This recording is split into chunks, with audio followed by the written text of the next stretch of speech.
Welcome, Valkyrie community.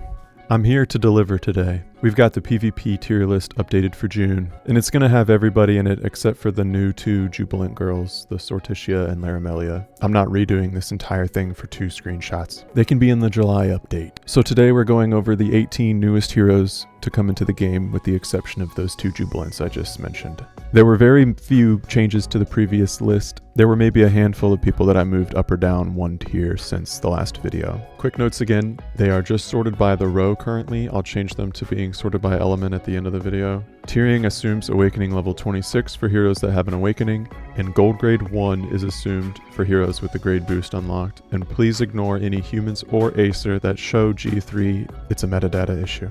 And once again, the clarification on tier meanings. Triple S defines the meta. Double S is extremely strong. S is strong. A is good. B is okay, you can use. C is subpar, use if you have to. D is will eventually be replaced. SAR tier is use if you need a SAR, status ailment resistance. And F tier is mostly PvE or honorable mentions. Okay, Jubilant Velfel. We have a strong all-ally component. Nasty CC to grounded. I just don't see her anywhere. I'm gonna put her in C tier, use if you have to.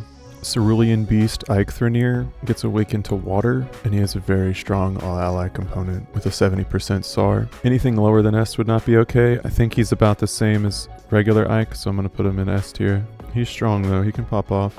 Jubilant Athumla.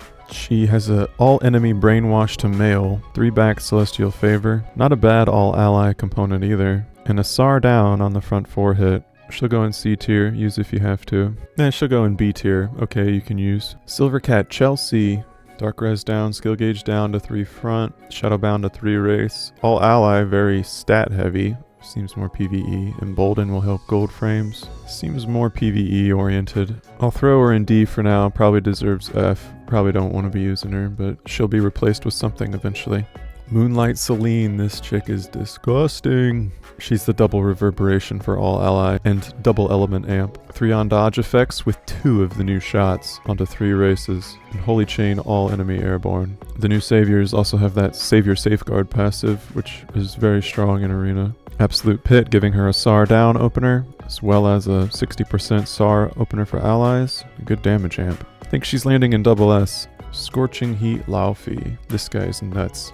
He's a Jotun Divine Aid, and he's got some pretty tricky mechanics to get rid of other people's shields with Flame Bound and the removed.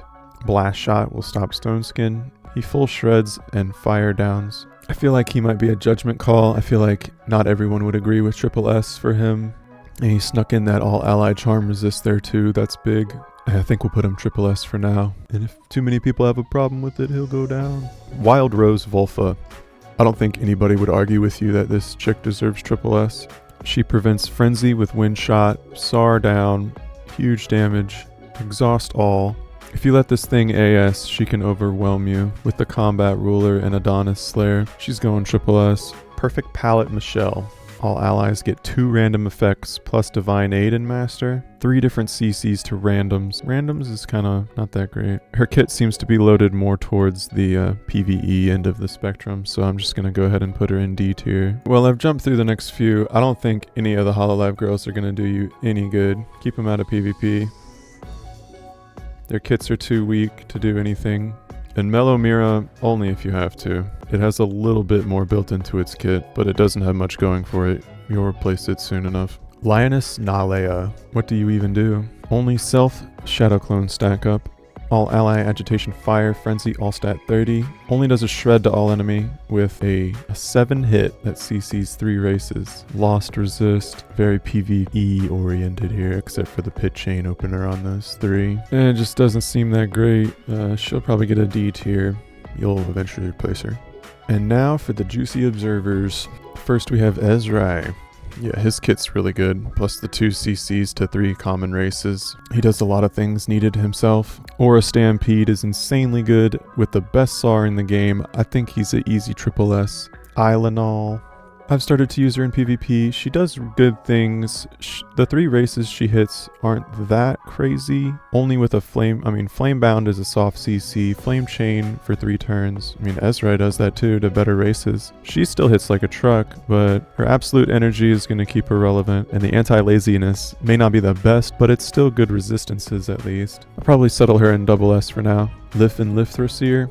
This is an easy triple S unit. She was designed to be triple S, and she can run over teams at a 1-star. There's just no getting around how good she was designed to be. All allies stack up, embolden, agitation, physical. I don't think anything else in the game can do that by itself, and you don't even have to go through the rest of her kit to realize why. All ally except self, heaven's gift. All enemies SAR down. Stop females, ignore grace. Plus huge damage after the fact that ignores everything. Use her if you got her. She's just that good. And last but not least, Ruiz de Gisa. We've got good self buffs and alright all ally buffs. She only hits 1 enemy for a bunch of nasty things. The races are okay, but it's still 1 enemy that's getting hit for all the good stuff. At least there's an all-enemy Shadowbound, but unfortunately, she may not be a double S unit. The skill gauge down Nullify is good.